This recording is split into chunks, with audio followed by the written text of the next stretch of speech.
Hi all, ಇದು Monday mini vlog. ನಾನು 10 ಗಂಟೆಯಿಂದ ವ್ಲಾಗ್ನ ಸ್ಟಾರ್ಟ್ ಮಾಡಿದ್ದೀನಿ. ಮಾರ್ನಿಂಗ್ ನನ್ನ ಮಗಳು ಸ್ಕೂಲಿಗೆ ಹೋಗೋವರೆಗೂ ನಾನು ಸ್ವಲ್ಪ ಬ್ಯುಸಿನೇ ಇರ್ತೀನಿ. ಹಾಗಾಗಿ ಸ್ಕೂಲಿಗೆ ಕಳಿಸಿದ ಮೇಲೆ ಈ ವ್ಲಾಗ್ನ ಸ್ಟಾರ್ಟ್ ಮಾಡಿದ್ದೀನಿ. ಪಾತ್ರೆ ಎಲ್ಲ ತೊಳೆದಿಟ್ಟಿದ್ದೆ, ಅದನ್ನು ಕೂಡ ಒರೆಸಿ ಇಡ್ತಾ ಇದ್ದೀನಿ. ಹಾಗೆ ಸ್ವಲ್ಪ ಮನೆಯನ್ನು ಕ್ಲೀನ್ ಮಾಡೋದಿತ್ತು ಅಂತ ಅದನ್ನು ಕೂಡ ಕ್ಲೀನ್ ಮಾಡ್ಕೊಳ್ತಾ ಇದ್ದೀನಿ. ಪಾಪು ಮಲಗಿರುವಾಗಲೇ ಎಲ್ಲ ಕೆಲಸ ಮಾಡಿ ಮುಗಿಸ್ಕೊಂಡ್ಬಿಡ್ಬೇಕು. ಹಾಗಾಗಿ ಬೇಗನೆ ಕ್ಲೀನ್ ಮಾಡ್ಕೊಳ್ತಾ ಇದ್ದೀನಿ. ನಮ್ಮ ಚಿಂಟು ಎದ್ದ ಅಂದರೆ ಏನು ಕೆಲಸ ಮಾಡೋಕ್ಕೆ ಬಿಡಲ್ಲ. ಇವಾಗಂತೂ ಎದ್ಕೊಂಡೇ ಇರಬೇಕು. ಅವನಿಗೆ ಅಷ್ಟೊಂದು ಹಠ ಮಾಡೋದು ಕಲ್ತಿದ್ದಾನೆ.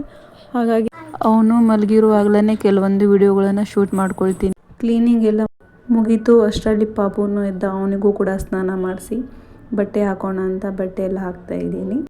ನಮ್ಮ ಚಿಂಟು ಅಂತೂ ತುಂಬಾ ಚೂಟಿ. ಮುಖದ ಮೇಲೆ ಬೊಟ್ಟೆ ಇಡಿಸ್ಕೊಳ್ಳಲ್ಲ. ತುಂಬ ಕಷ್ಟಪಟ್ಟು ಇಡಬೇಕಾಗತ್ತೆ. ಫೈನಲಿ ನಮ್ಮ ಚಿಂಟು ರೆಡಿ ಆದ.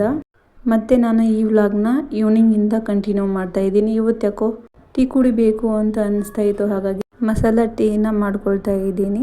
ಒಂದು ಪಾತ್ರೆಗೆ ಹಾಲನ್ನು ಬಿಸಿ ಆಗ್ಲಿಕ್ಕೆ ಇಟ್ಟಿದ್ದೀನಿ. ಹಾಗೆ ಈ ಕಡೆ ನಾನು ಅರ್ಧ ಲೋಟ ನೀರನ್ನು ಹಾಕಿ ಅದಕ್ಕೆ ಜಜ್ಜಿರುವಂಥ ಶುಂಠಿ ಮತ್ತು 2 ಕಾಳು ಮೆಣಸನ್ನ ಜಜ್ಜಿ ಹಾಕೊಂಡಿದ್ದೀನಿ. ಸ್ವಲ್ಪ ಪುದೀನ, 2 ಲವಂಗ, 1 ಏಲಕ್ಕಿ, ಸ್ವಲ್ಪ ಚಕ್ಕೆ ಮತ್ತು ಸ್ವಲ್ಪ ಟೀ ಪುಡಿನ ಹಾಕೊಂಡು ಕುದಿಸ್ಕೊಳ್ತಾ ಇದ್ದೀನಿ.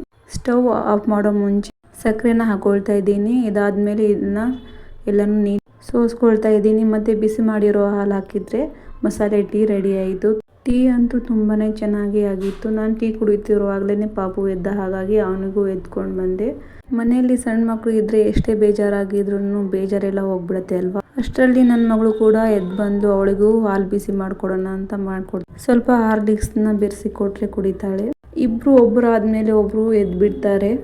ಈ ಮಿನಿ ವ್ಲಾಗ್ ಇಷ್ಟ ಆಗಿದ್ರೆ ಪ್ಲೀಸ್ ಒಂದು ಲೈಕ್ ಮಾಡಿ. ಹಾಗೆ ನನ್ನ ಚಾನಲ್ನ ಸಪೋರ್ಟ್ ಮಾಡಿ. Thank you for watching.